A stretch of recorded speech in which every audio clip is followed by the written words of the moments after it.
Hello दोस्तों, स्वागत है आपका DY एकेडमी पर। मैं दिगंबर सिंह आज आपके लिए लेकर आया हूं एक बेहतरीन टॉपिक में आज आप पढ़ोगे डिजाइन ऑफ रिवेटेड जॉइंट्स में। जो आपका रिवेटेड जॉइंट्स है आप उसको कैसे डिजाइन करोगे, आपको डिजाइन करने की क्या ज़रूरत पड़ी, आज हम आपसे इसी के बारे में आपसे डिस्कस करने जा रहे हैं। तो बता रहे हैं हम आपको design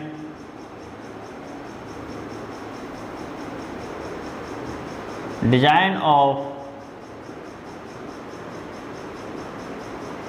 riveted joint. Design of riveted joints, steel में जब आप इसका डिजाइन करते हो तो स्टील का IS कोड आपको पता होना चाहिए। स्टील का IS कोड कितना होता है, तो स्टील का जो IS कोड आपका होता है IS 8001984। स्टील का IS कोड जो आपका होता है IS 8001984। इस IS कोड का मतलब क्या होता है, मान लो ये आपकी कोई बुक है, इस बुक का जो कोड है, इस बुक का जो ये मान लो ये आपका क्या है, स्टील है। स्टील इसका कुछ जो कोड है वो कोड का नाम है IS कोड IS 8001984। आपने RCC में पढ़ा था, RCC का IS कोड PHE है, पब्लिक हेल्थ इंजीनियरिंग, उसका भी IS कोड अपना अलग होता है। तो यानी हर सब्जेक्ट का अपना एक IS कोड होता है जिसका आप डिज़ाइन करते हो। तो स्टील के केस में जो स्टील का जो IS कोड होता है IS 8001984। तो जब आप जॉइंट का डिज़ाइन करने जाते हो तो आपको उसमें क्या निर्धारित करना होता है, जॉइंट्स आपने देखा था जब आपने इसका जॉइंट का विश्लेषण किया था। यदि हम इसके टॉप व्यू की हम बात करें, ये आपका लैप जॉइंट है, ये इसमें ये आपके रिवेट लगे हुए हैं, ये इसके आप क्या लगे हुए हैं, रिवेट लगे हुए हैं। तो इसमें आपको जब इसका डिज़ाइन करोगे, जब इस जॉइंट का इस कनेक्शन को जब आप डिज़ाइन करोगे तो आपको इसमें क्या पता करना है, भाई इसमें इस पूरी प्लेट की चौड़ाई कितनी रखें हम। इस प्लेट की यदि मोटाई नहीं दी हुई है तो हम इसकी मोटाई कितनी रखें। मोटाई यदि इसका हम एलिवेशन बनाएं तो कुछ एलिवेशन आपका कुछ इस तरह से आता था।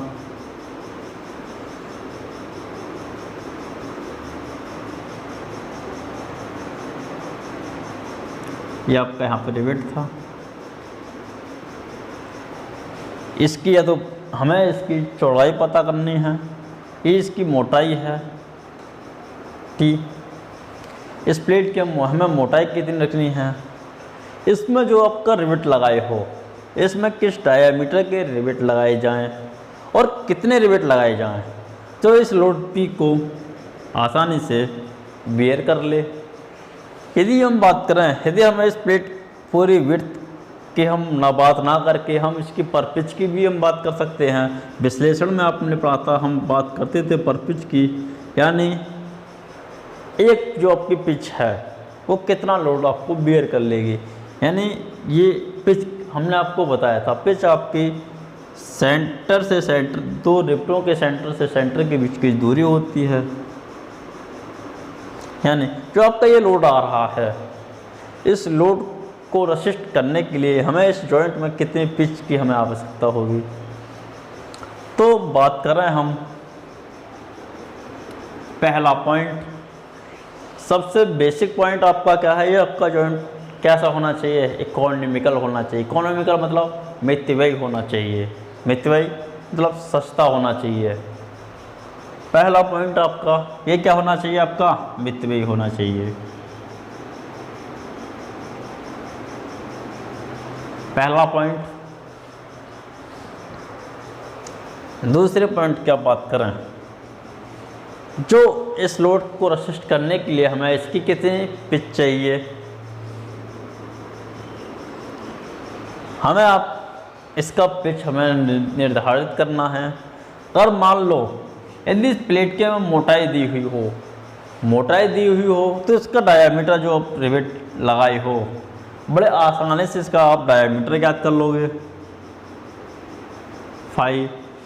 इसका जो डायामीटर आप ज्ञात करोगे, एक वैज्ञानिक थे या एक इंजीनियर थे,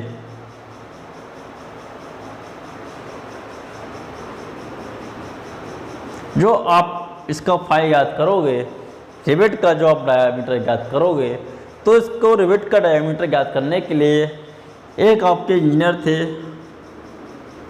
उनका नाम है अनविन।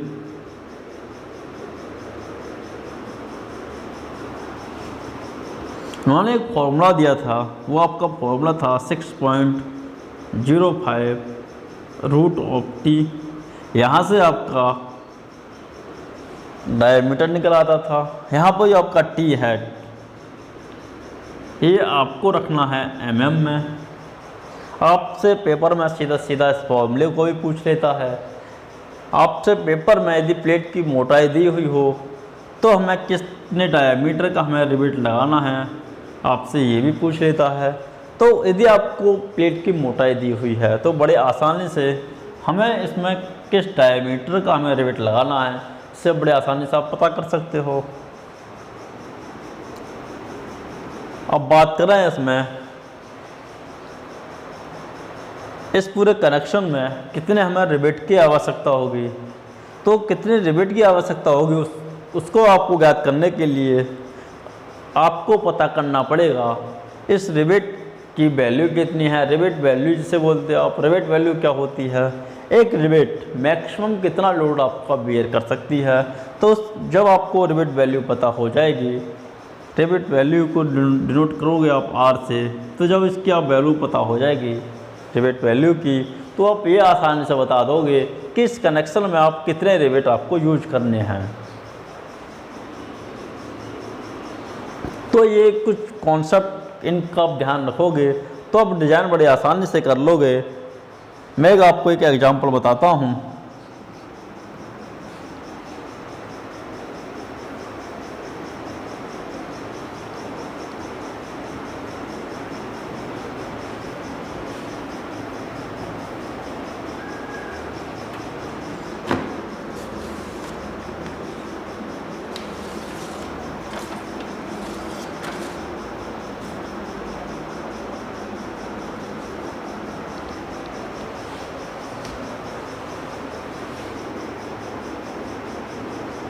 आपको एक पेपर में ऐसे पूछेगा,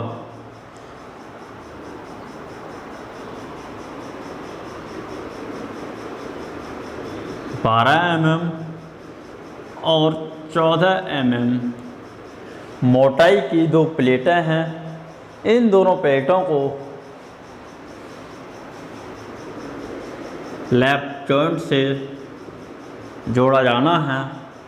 इन दो प्लेटों की मोटाई इतना है। इन प्लेटों को आपको लैप जॉइंट से जोड़ा जाना है। तो आपको इसमें बताना है डाया ऑफ रिवेट कितना रखा जाए, और इसमें आपको बताना है पिच कितनी रखी जाए। यानी आपको 12 mm और 14 mm मोटी दो प्लेटों को लैप जॉइंट में जोड़ना है, बस इतना दिया है।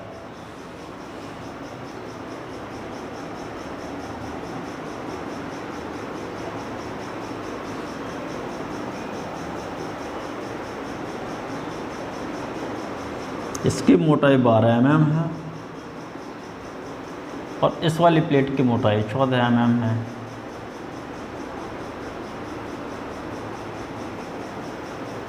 लैप जॉइंट में जोड़ना है।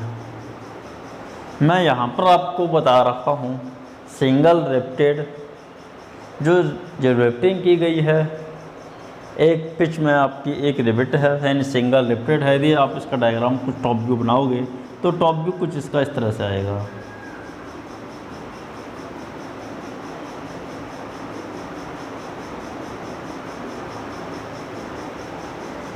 ये आपका लोड P लगा हुआ है।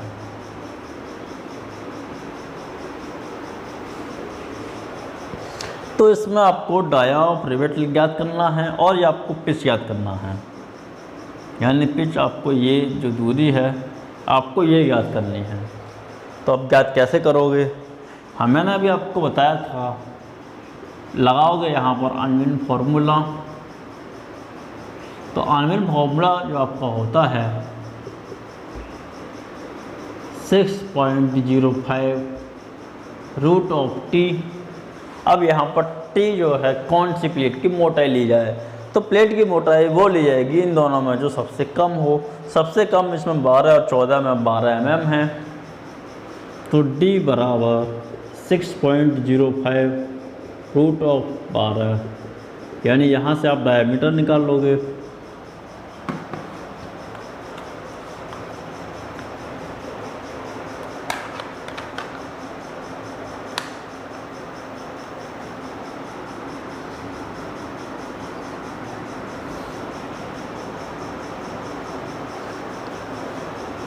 ये आया आपका 20.9 mm।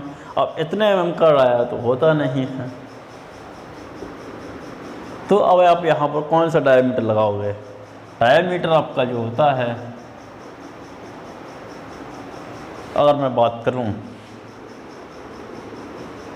जो रिवेट के जो डायमीटर होते हैं, रिवेट के डायमीटर जो आपके होते हैं 12 mm, 14 mm, 16 mm, 18 mm, 20 mm, 22 mm, 24 mm, 27 mm, 30 mm, 33 mm, ये आपके कुछ रिवेट के डायमीटर होते हैं। अब जो आपकी वैल्यू आई है इसके अप्रोक्सीमेट यहाँ से जो पास पड़ेगी उसकी वैल्यू आप पुट कर दोगे। तो इस केस में हम इसकी वैल्यू पुट कर रहे हैं, डायमीटर जो इसका लिया जाएगा 22 mm।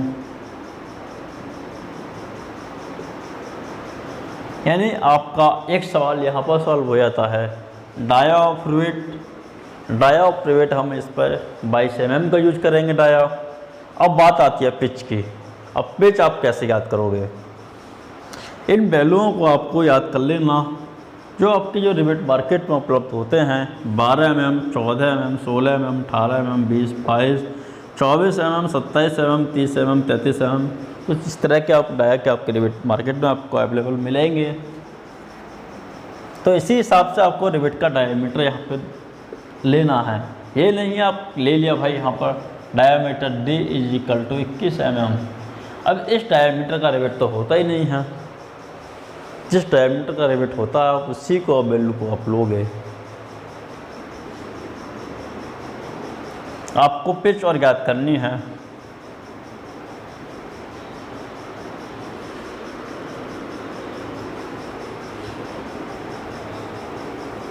अब पिच ज्ञात करने के लिए अब आपको लगाना पड़ेगा यहाँ पर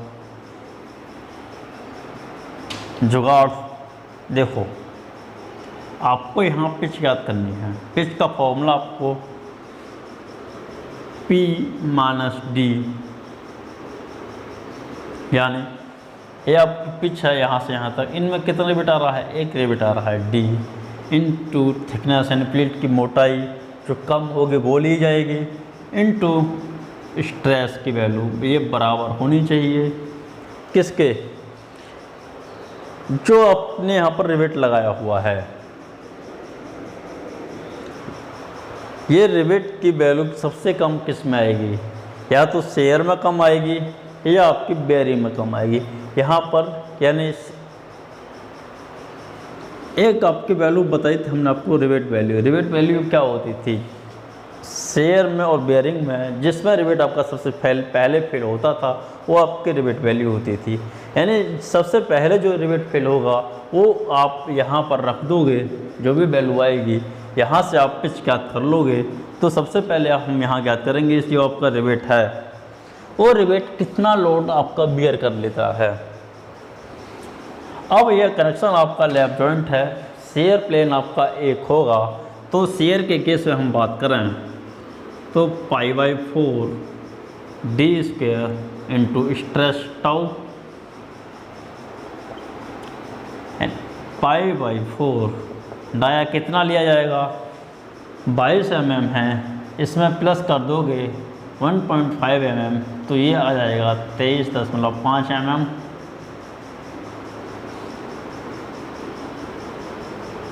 इसका स्क्वायर स्ट्रेस की वैल्यू आपको नहीं दिया है, मान लोगे 100 हमने क्यों माना, हम मान रहे हैं जो आपका कनेक्शन है वो सॉफ्ट रिवेटिंग है, पावर से है, यानी पावर रिवेटेड सॉफ्ट कनेक्शन है आपका,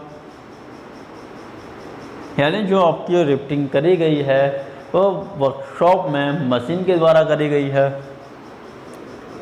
तो इसकी वैल्यू जब आप लोगे तो 100 आएगी, 100 लोगे तो यहाँ पर आपका जो PS की जो आएगी वैल्यू शेयर में इसका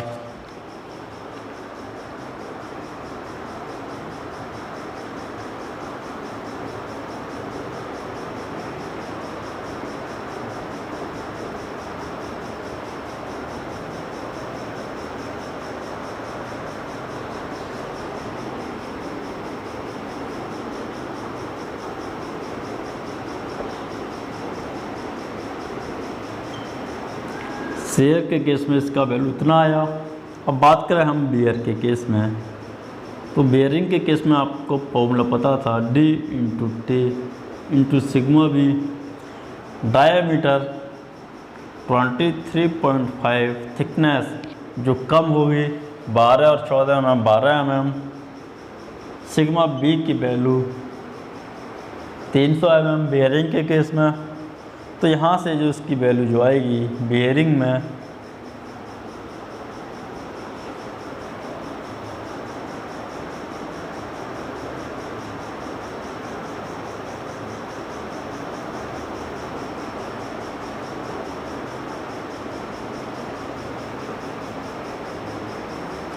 बेयरिंग के केस में रिवेट इतने पर फेल होगा, शेयर के केस में रिवेट आपका यहाँ पर फेल हो जा रहा है। तो इन दोनों में किसकी वैल्यू कम है, इसकी वैल्यू कम है, ये आपका 84 और ये आपका 43। तो यहाँ पर आपकी जो वैल्यू रखोगे ये वैल्यू आपकी आएगी 43373.61। यहाँ से जब आप पिच निकाल लोगे तो यहाँ पर आपको देखोगे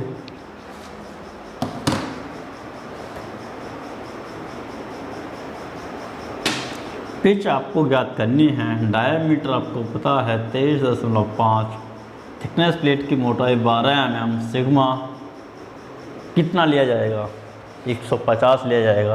ये किसकी वैल्यू है, प्लेट में जो स्ट्रेस जनरेट हो रहे हैं 150 4373.61। तो यहाँ से आप पिच निकाल लोगे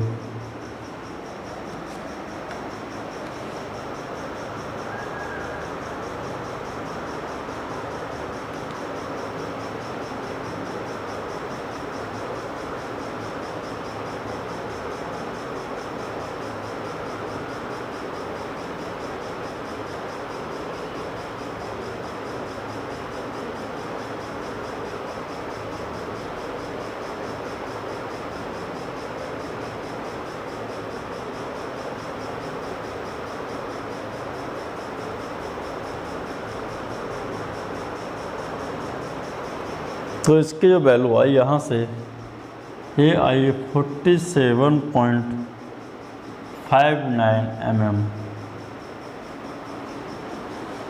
अब पिच का वैल्यू आप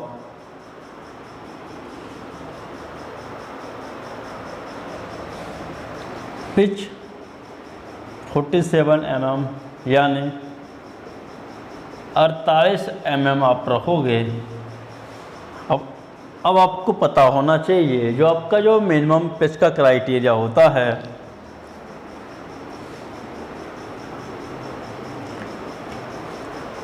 जो आपकी पिच है पी मिनिमम का मान कम नहीं होना चाहिए 2.5 टाइम ऑफ टी।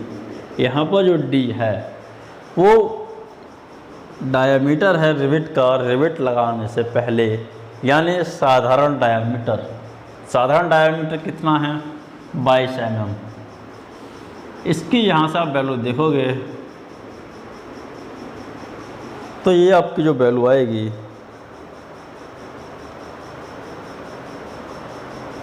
ये वैल्यू आपकी आ रही है 55 mm, यानी 22 mm डायमीटर के लिए जो आपका डायमीटर है 22 mm, इस डायमीटर के हिसाब से इस पिच की वैल्यू 55 mm से कम नहीं होनी चाहिए। जो इसकी पिच की वैल्यू है वो 55 mm से ज़्यादा होनी चाहिए। और जो आपकी जो वैल्यू आई है वो आई आपकी 47 यानी पॉइंट कुछ यानी 48 mm।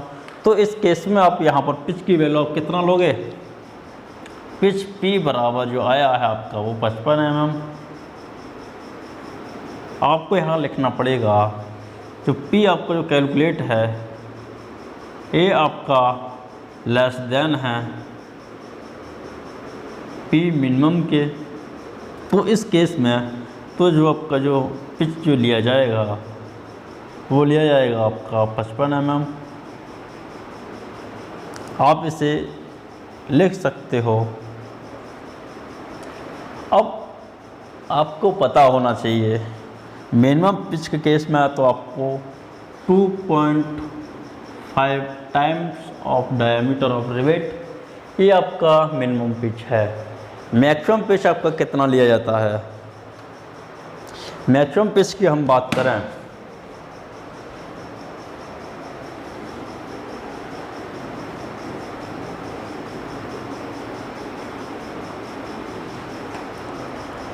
मैक्सिमम पिच ये ज़्यादा नहीं होना चाहिए 32 टी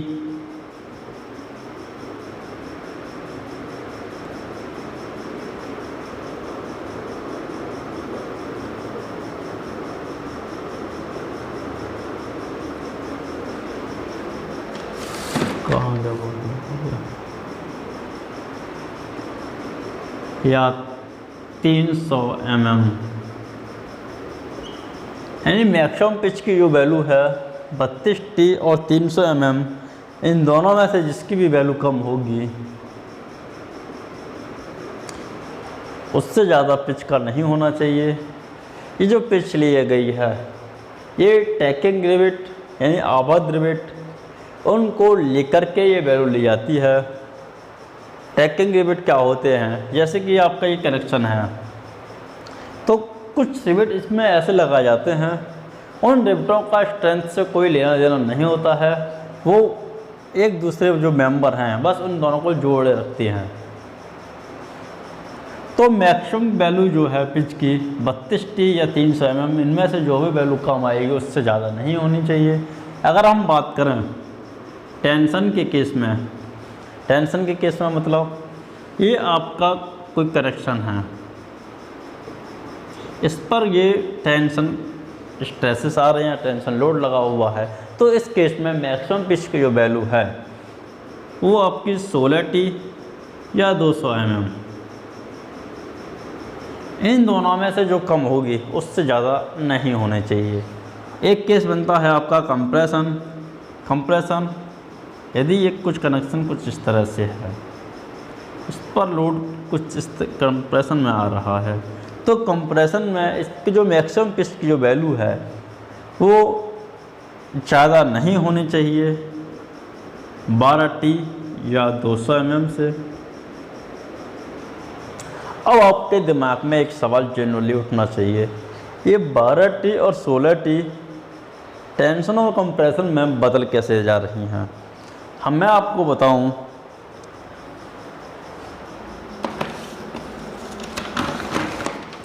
यदि ये आपकी दो मेंबर हैं, एक मेंबर ये है और एक मेंबर आपको ये है, जब ये आपके जोड़े हुए हैं, जब ये इन पर अगर मैं आप खींचूँ तो ये आपस में अलग इतनी जल्दी आसानी से नहीं होंगे। यदि मैं इनको अगर इनको कंप्रेस करूँ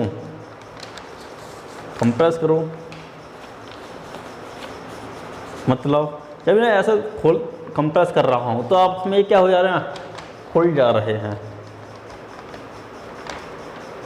हैं। यानी जो इनमें यहाँ पर जो इनके जो रिवेट लगे हुए हैं ये आपको क्या लगाने पड़ेंगे, पास में लगाने पड़ेंगे। क्यों, ये जो मेंबर हैं आपके ये ऐसे इस तरह से वो ना हो जाएं। तो इसलिए कंप्रेशन के केस में इसकी वैल्यू जो है वो कम रखी जाती है, और टेंशन के केस में यदि आप इनको इस तरह से टेंशन में लोगे तो ये अलग नहीं होंगे, तो उस केस में इसकी सॉलिडिटी ली जाती है वैल्यू। तो मैक्सिमम पिच की हम बात करते थे, तो टेंशन में सॉलिडिटी या 200 mm इन दोनों में से जिसकी भी वैल्यू कम होगी वो लिया जाएगा। कंप्रेशन में 12T और 200 mm इन दोनों में से जिसकी वैल्यू कम आएगी वो ली जाएगी। ये आपकी मैक्सिमम पिच की वैल्यू हैं, पेपर में एज इट इज पूछ ली जाती हैं।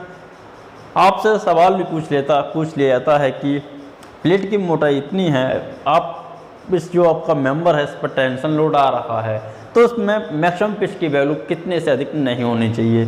आपसे ये भी पूछ लिया जाता है कि इसमें मिनिमम पिच की वैल्यू 2.5 mm से कम नहीं होनी चाहिए, 2.5 और डायमीटर डी इसकी वैल्यू उससे कम नहीं होनी चाहिए। इसका मतलब आप समझते हो, यदि आपको रिवेट, ये आपका कनेक्शन है, यदि आप इसमें रिवेट जो है पास में लगा दोगे, पास में लगा दोगे, मतलब अब आप देखोगे अगर ये आपका मेंबर है, अगर इसमें रिवेट लगाओगे, रिवेट लगाने का मतलब इसमें आप होल्ड करोगे, तब इसमें जब छेद इसमें जब पास में जब बहुत पास में कर दोगे तो बड़ी आसानी से वो देखोगे वो टूट कर अलग ही हो जाता है। तो उस केस से बचने के लिए कहते हैं कि जो उसमें आप होल्ड कर रहे हो यानी आप रिवेट लगा रहे हो वो इतने से कम दूरी नहीं होनी चाहिए। यानी जो अगर ये आपका कोई मेंबर है, यहाँ पर आप जो रिवेट लगा रहे हो, इन दोनों रिवेटों की जो बीच की दूरी है वो कम नहीं होनी चाहिए 2.5 ऑफ डायमीटर ऑफ रिवेट। ये डायमीटर ऑफ रिवेट वो है लगाने से पहले, यानी साधारण डायमीटर ऑफ रिवेट है, इसकी वैल्यू इससे कम नहीं होनी चाहिए। अगर आपने बीच में एक और रिवेट लगा दिया, ये जो आपका मेंबर है वो यहाँ से क्रश ही हो जाएगा। यानी जो आपका जो मेंबर है, ये आपका मेंबर है, रिवेट पर फेल होने से पहले आपकी प्लेट ही कट के बाहर निकल जाएगी। यदि वैल्यू 2.5, यदि इसका जो पिच है इससे कुछ कम ले लिया जाए, ये आपका अजप्शन है, ये भी आपके अजप्शन है डिजाइन ऑफ रिवेटेड जॉइंट्स के।